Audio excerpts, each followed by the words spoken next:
जय हिंद दोस्तों। तो आज हमारा एसएससी जीडी का पॉलिटी का फर्स्ट क्लास। देखिए, पॉलिटी एक इम्पॉर्टेंट सब्जेक्ट होती है, पर इसमें ज़्यादा सिलेबस नहीं है, हाफ है। तो इसमें टोटल 11 चैप्टर है। ये रही इसकी सिलेबस, मैं विस्तार से आपको बता देता हूँ। तो इसको मैं आराम आराम से करवा दूंगा और इसकी प्रैक्टिस सेट भी दबा के करवा दूँगा, तो उसके लिए आप बेफिक्र रहें। और मैथ और स्टैटिक जी के ये सब थोड़ा इंपॉर्टेंट हो जाता है, तो ये सबको आप थोड़ा ध्यान दे दीजिए। और इसको मैं धीरे धीरे सारे ये 11 चैप्टर जो है कंप्लीट करा दूंगा। और आप ज़्यादा समय मैथ और रीजनिंग, हिंदी या आपका इंग्लिश हो, ये सब पे दें। फॉर्म भी आ चुका है और अभी टाइम भी है, 2 अढ़ाई महीना, एक अच्छी टाइम है। आप अगर लगातार करें तो हो सकता है। तो देखते हैं, इसकी थोड़ी सिलेबस देख लेते हैं। इंडियन पॉलिटी, इसका भारतीय राज्य व्यवस्था। तो टॉपिक की बात करें तो संवैधानिक विकास, संविधान की अनुसूची, स्रोत एवं भाग, प्रस्तावना एवं संविधान के भाग, संविधान के महत्वपूर्ण अनुच्छेद, राज्य की नीति निर्देशक तत्व, मौलिक कर्तव्य क्या है, राष्ट्रपति, उपराष्ट्रपति, प्रधानमंत्री, ये सब सब हमें पढ़ना पड़ता है पॉलिटी के बारे में, पॉलिटी में। फिर संसद, सर्वोच्च न्यायालय, महाधीश, नियंत्रण, फिर राज्य प्रमुख, आयोग, संविधान संशोधन। तो इसमें 11 ही चैप्टर है, जो कि वो ज़्यादा नहीं है। और इसमें जो इम्पोर्टेंट है मैं उसी को करवा दूंगा। तो ये मुझे लगता है अगर मैं करवाना चाहूँ तो मैं 11 दिन में करवा दूँ और आपको याद भी हो जाएगा। पर ये तो पॉलिटी तो आप कर लेंगे, पर हर बाकी जो सब्जेक्ट है, मैथ, रीजनिंग, जीएस, ये सब में आप ज़्यादा समय नहीं दे पाएंगे। तो पॉलिटी की आप मुझ पे छोड़ दें, मैं इसकी प्रैक्टिस और पूरे सिलेबस भी अच्छे से करा दूंगा। और मैं फिर बोल रहा हूँ कि आप रीजनिंग और मैथ जैसे स्ट्रॉन्ग सब्जेक्ट को ज़्यादा टाइम दें, क्योंकि ये सब एग्जाम में ज़्यादा टाइम ले लेता है क्वेश्चन बनाने में। और बाकी ये सब तो आप अगर अच्छे से पढ़ लेंगे तो क्वेश्चन देखेंगे यू टिक मारेंगे, क्वेश्चन देखेंगे यू टिक मारेंगे। और बाकी वो सब में आपको सॉल्व करना रहता है, तो उसमें ज़्यादा समय लग जाएगी। तो चलिए देखते हैं। पहला चैप्टर टॉपिक है संवैधानिक विकास। तो संवैधानिक विकास के बारे में देख लेते हैं। तो इसमें मैं आज ज़्यादा नहीं पढ़ाऊँगा, बस थोड़ा सा बताऊँगा, क्योंकि जो इम्पोर्टेंट है वही लेके चलूँगा। तो देखते हैं संवैधानिक विकास। तो संविधान के कई वर्षों के सतत विकास के परिणाम है, यानी संविधान जो कई वर्षों की तपस्या के बाद इसका परिणाम मिलता है। जो कि संविधान के बारे में जो अगला चैप्टर है उसको जब पढ़ाऊंगा तो फुल डिटेल में बताऊंगा कि संविधान कब बना, पहली बैठक कब हुई, फिर द्वितीय बैठक हुई, संगठन कब हुआ, इसकी कितनी लागत लगी, ये सब फुल डिटेल संविधान की मैं बता दूंगा। तो देखते हैं संविधान का अर्थ। संविधान का अर्थ होता है सभी हेतु बराबर का कानून है, यानी संविधान हमें सभी भारतीयों को बराबर की कानून देता है, चाहे वो बड़ा हो, छोटा हो, बूढ़ा हो, नीची जाति का हो, ऊंची जाति का हो, कोई भी हो, या कोई धर्म से रिलेटेड क्यों ना हो, हमें सभी का समानता का कानून मिलता है। फिर भारतीय संविधान का विकास 1612 ईस्वी में आरंभ हुआ था, लेकिन ये 1612 ईस्वी जो दिखा रहा है, ये आपको कहीं बुक या किसी नोट्स के पीडीएफ में आपको मिल जाएगी, जो कि इसे गलत माना जाता है। ये नहीं, बल्कि भारतीय संविधान का विकास 1773 में रेगुलेट एक्ट आया था, उसके बाद फिर भारत ये संविधान का पर प्रभाव पड़ता है। बाकी इसकी तो बनने का कार्यक्रम 1947 इसमें आ जाती है, आज़ादी से कुछ पहले, जो 3 साल की टाइम लगती है लगभग।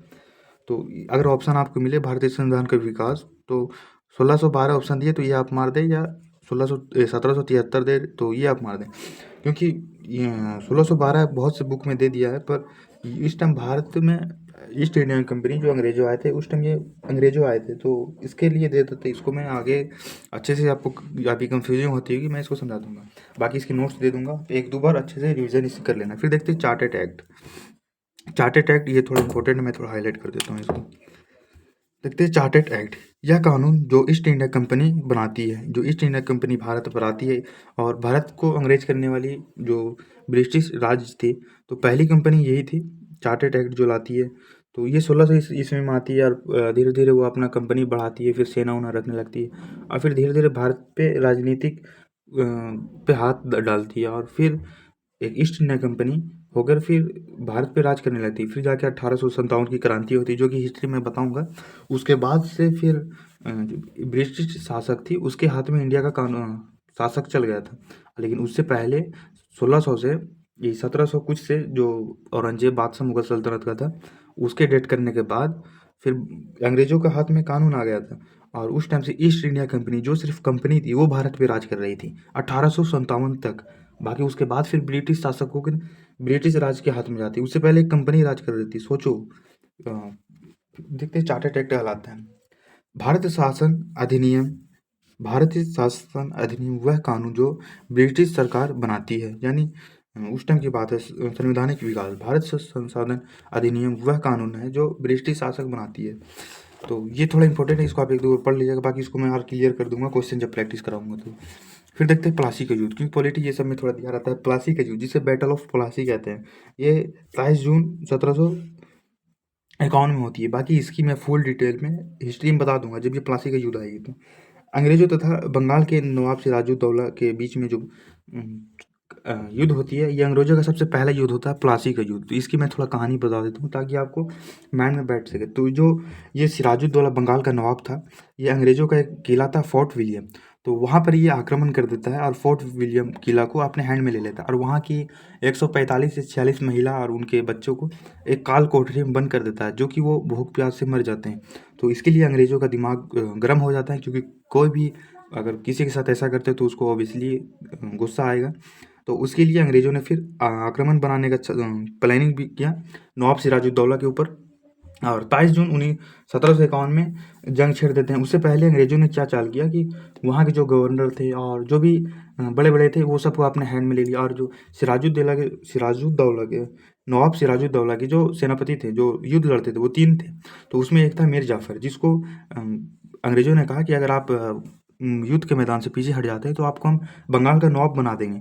तो वो मान जाता है और युद्ध के मैदान से सिराजुद्दौला का जो सेनापति था मीर जाफर, वो युद्ध के मैदान से पीछे हट जाता है, जिसके कारण सिराजुद्दौला हार जाता है। बाकी इसकी कहानी मैं आपको हिस्ट्री में बताऊंगा अच्छे से। तो ये आपकी माइंड में बैठने के लिए कि अंग्रेजों ने पहले युद्ध क्यों लड़ा था, जिसे प्लासी का युद्ध कहते हैं, बैटल ऑफ प्लासी सिराजुद्दौला के बीच और अंग्रेजों के बीच हुआ था।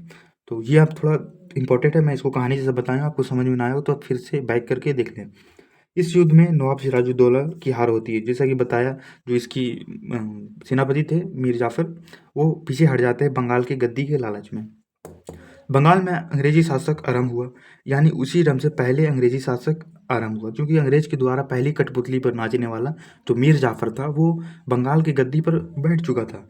प्लासी के युद्ध में भारत में अंग्रेजों शासक की नींव रखी, यानी अंग्रेजों ने भारत पर नींव रखी थी, जो उनकी कठपुतली पर नाचता था मीर जाफर। लेकिन वो भी ज़्यादा दिन नहीं चला, उनके उसके साथ जब नूनू चूनू होने लगा तो वो भी उंगली उठाया, लेकिन उसको फिर बाद में हटा दिया गया, फिर उसके बेटे को बैठा दिया गया। तो ये प्रोसेस आगे हिस्ट्री में चलेगी। तो आगे देखते हैं, इस युद्ध के बाद अंग्रेजों ने राजनीतिक में भी कदम रख दिया, यानी जब वो बंगाल को अपने अंडर में कर लेते हैं तो उन्हें राजनीतिक में भी इंटरेस्ट हो जाता है, यानी कि अब भारत जो सोने की चिड़िया कहलाने वाली है, तो उसे धीरे धीरे पूरा समेटने के लिए तो उनका नज़र चल जाती है। तो फिर यहाँ से जो सबसे पहला युद्ध होता है प्लासी का, इसके बाद से ही अंग्रेजों का शासक शुरू होता है। इसके बाद होता है बक्सर का युद्ध, तो उसका भी बारे में बताऊंगा। उसके बाद फिर अंग्रेजों का पूरा सिस्टम भारत पर लागू हो जाता है। फिर बंगाल के दीवानी अधिकार अंग्रेजों के लिए बन गया, यानी वहाँ का जो अधिकार था उन्हें दीवानी अधिकार कहते हैं, वो अंग्रेजों के हाथ में चला गया था। तो और आगे है एक से बक्सर का युद्ध भी देख लेते हैं कि मैं लिख चुका हूँ। तो ये प्लासी का युद्ध और बक्सर का युद्ध, ये दो युद्ध जो बैटल ऑफ ब्रक्स जो ये काफ़ी इंपॉर्टेंट हो जाता है, जो 22 अक्टूबर 1764 में हुआ था। अंग्रेज वर्सेस मीर कासिम, जो बंगाल का नवाब था, ये भी बंगाली का था मीर कासिम। और यहीं से जो पहला ये अंग्रेजों का भारत पे हाथ रखने का कदम तो बंगाल ही से था, जो कि दूसरा युद्ध हुआ था। और ये युद्ध हारने के बाद अगर पहला युद्ध जो प्लासी का युद्ध होता है, अगर वो सिराजुद्दौला जीत जाता तो आज हमारा इंडिया कुछ अलग ही रहता। लेकिन उसका जो सेनापति था वो गद्दारी के कारण आज हम इस हालात में, पर फिर भी हमारा इंडिया सबसे प्यारा और सबसे महान है, ये तो आप एक्सेप्ट कर दोगे। तो अंग्रेज वर्सेस मीर कासिम जो बंगाल का नवाब था, इसके बीच युद्ध होती है। और हेक्टर मुनरो जो शाह आलम द्वितीय अवध और बाकी ये सब अवध इसकी मदद लेता है, सिराजुद्दौला अवध नवाब को मदद लेता है फिर भी। लेकिन ये जो बक्सर का युद्ध है ये भी अंग्रेज जीत जाते हैं और अंग्रेज की विजय हुई, जो कि काफ़ी दुखद कहानी थी। तो खैर आपको हिस्ट्री में फिर से बोल रहा हूँ, हिस्ट्री में इसकी कहानी अच्छे से समझाऊंगा। फिर 1765 में इलाहाबाद संधि शासन आरंभ हुआ, यानी 1865 में इलाहाबाद संधि हुई जहाँ शासक आरंभ हो गया था। तो आई होप इसमें आपको, मुझे नहीं लगता कि कुछ समझ में आया होगा, पर ये बक्सर का युद्ध और प्लासी का युद्ध, ये युद्ध को मैं फिर से अच्छे से समझा दूंगा। अगर फिर भी आपको है तो आप गूगल पे सर्च करके आप देख सकते हैं। बाकी आप चैट जीपीटी का यूज़ करें, वहाँ पे आपको बहुत ही अच्छे से आंसर मिलेगी चैट जीपीटी, और वहाँ सारी प्रॉब्लम का सॉल्यूशन आपको मिल जाएगा। बस जो आप सर्च करें सो मिल जाएगा। तो मिलते हैं नेक्स्ट वीडियो में। हाँ, जय हिंद। बाकी हिस्ट्री और स्टैटिक जीके की क्लास अपलोड है, वो आप जाके देख लें, और इसकी नोट्स टेलीग्राम पर मिल जाएगी, टेलीग्राम का लिंक बायो में दे दूँगा। तो मिलते हैं नेक्स्ट वीडियो में। जय हिंद।